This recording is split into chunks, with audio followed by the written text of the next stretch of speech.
लक्ष्मीनाथसमारम्भां नादयामुनमध्यमाम् अस्मदाचार्यपर्यन्तां वन्दे गुरुपरम्परां यतिराजाय विद्महे श्रीभाष्यकाराय धीमहि तन्नो रामानुजार्य प्रचोदयात् ஆழ்வார்கள் திருவடிகளே சரணம் எம்பெருமானார் திருவடிகளே சரணம் ஜீய திருவடிகளே சரணம் यो नित्यमच्युतपदाम्बुजयुग्मरुक्म व्यामोगदस्तदितरानतृणाय मेने अस्मद्गुरोर्भगवतोऽस्य दयैकसिन्धो रामानुजस्य शरणं शरणं प्रपद्ये நீரார் கடலும் நிலமும் முழுதுண்டு ஏறார் ஆலம் விளந்தலின் மேல் துயிலந்தாய் சீரா திருவேங்கடமாமலை மெய்யாராமுதே அடியேற் கருளாயே.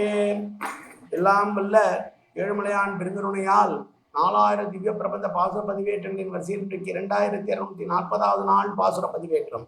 திருமங்கையாழ்வாருடைய பெரிய திருமொழியிலே 8ஆம் பத்திலே வரக்கூடிய 9ஆம் திருமொழியுடைய 9வது பாசுரம் 789வது பெரிய திருமொழி பாசுரம்.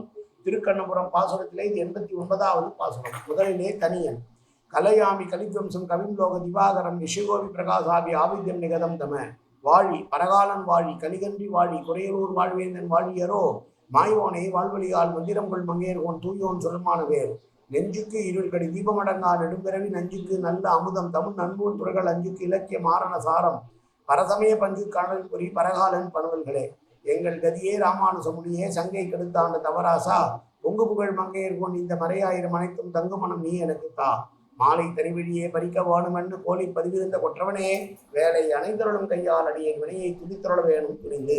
இதோ பாசுரம். கண்ணார் கண்ணபுரம் கடிகை கடிகமழும் தன்னார் தாமரை சூழ் தலைச்சங்க மேல் திசையுள் விண்ணோர் நான்மதியை விரிகின்ற வெஞ்சுடரை கண்ணார கண்டு கொண்டு கழிக்கின்ற திங்கென்றோ கண்ணார கண்டு கொண்டு கழிக்கின்றது என்று கொள். இதுவரை பாசுரங்களிலே நான் கண்டுகொண்டேன் என்று சொல்லும் போது இந்த பாசுரத்தை நான் எப்போது காண்பேனோ என்று சொல்லுகிறார். ஆழ்வாருடைய மனநிலையை பொறுத்து பாசுரங்கள் வெளிப்படுகிறது என்று நாம் கொள்ள வேண்டும். ஒருவேளை இந்த பாசுரத்தின் போது கண்ணபுரத்திலிருந்து சோழிங்கரை தெரிவிக்கிறார் நான்மதி பெருமாள் என்று சொல்லக்கூடிய திருச்செங்காடு தலைச்செங்காடை சேவிக்கிறார். ஒரே தலைச்செங்காடு போயாமல் இருந்திருக்கலாம். அதனால் ஒரு வேளை எப்போது பார்ப்பேனோ என்று சொல்லுகிறாரோ என்று நாம் கருத வேண்டியிருக்கிறது.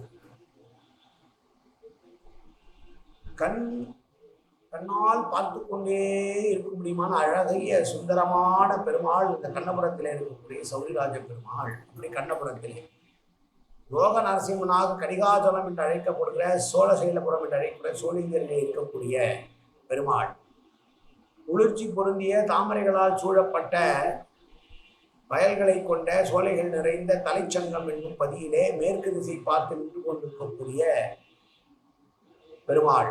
நித்திய சூரியர்களுக்கு நாள்தோறும் சந்திரனை போல அனுபவிக்க உரியவனாக இருக்கக்கூடிய பெருமாள் கிழக்கு திசையிலே உதிக்கிற சூரியனை போல மிக பிரதாபம் மிக்கவனான எம்பெருமானே, இந்த நிலத்திலே கண்கள் திருப்தி பெறும் அளவுக்கு நான் என்றைக்கு பார்க்க போகிறேனோ என்று கேட்கிறார். திருக்கண்ணபுரத்திலும் திருக்கடியிலும் தலச்சங்கை மேல் திசையிலும் நித்திய சந்நிதி பண்ணியிருக்கிற பெருமானை கண்ணார கண்டு கொண்டு கழிக்க பெறுகிற நாள் என்ன நாள் என்று கேட்கிறார்.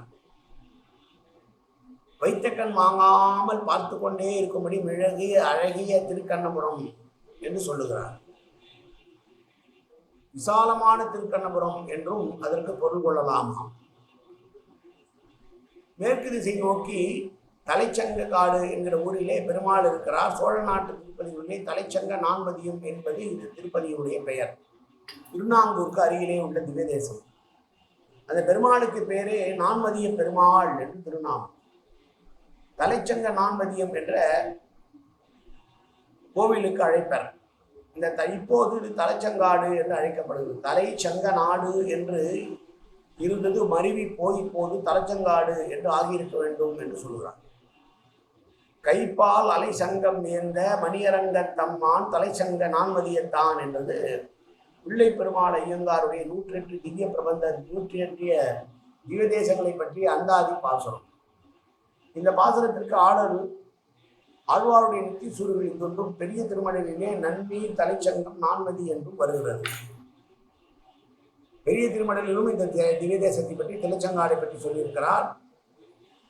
மேற்கு திசை நோக்கி பெருமாள் இருக்கிறார். நித்திய சூரியர்களுக்கு சந்திரனை போலவும் பிரதாபமிக்க சூரியனும் போல விளங்கக்கூடிய என் பெருமானை என் கண்ணால் கண்குளிர எப்போதெல்லாம் நாம் சேவித்துக் கொண்டிருப்பேனோ, எப்போது சேவிக்கப் போகிறேனோ என்று சொல்லுகிற பாசுரம் இந்த பாசுரம். மீண்டும் ஒரு முறை பாசுரம். கண்ணார் கண்ணபுரம் கடியை கடிகமழும் தன்னார் தாமரை சூழ் தலைச்சங்க மேற்கு செய்யுள் விண்ணோர் நான்மதியை விரிகின்ற நெஞ்சுடரை கண்ணார கண்டு கொண்டு கழிக்கின்றது எங்கென்று கொள்ளோ. காயேன வாச்சா மனசேந்திரியர்வா உத்தியாப்தனாவா பிரகதேசுபாவாது கரோமியத்தன் சகலம் வரஸ்மை ஸ்ரீமன் நாராயணாயேதி சமர்ப்பயாமி. உடலால் உள்ளத்தால் வாக்கால் சகலவிதமான பாவங்களும் தோஷங்களும் நிறைந்ததாக உலகத்தினுடைய இருந்த போதிலும் அடியேன் செய்கிற நல்வினையோ தீவினையோ அத்தனை உன்னுடைய கமலமலர் பாதங்களில் சமர்ப்பிக்கிறேன் கண்ணா. காத்தருள்வாய் கண்ணா, ஏற்றுக்கொள்வாய் கண்ணா. எப்போதும் திருநாமம் கண்ணா கண்ணா கண்ணா என்ற நாள் ஒருவருக்கு அருள்புரிவாய் கண்ணா. சர்வத்திர குருநாம் சங்கீதனம் கோவிந்தா கோவிந்தா கோவிந்தா கோவிந்தா கோவிந்தா கோவிந்தா கோவிந்தா கோவிந்தா கோவிந்தா.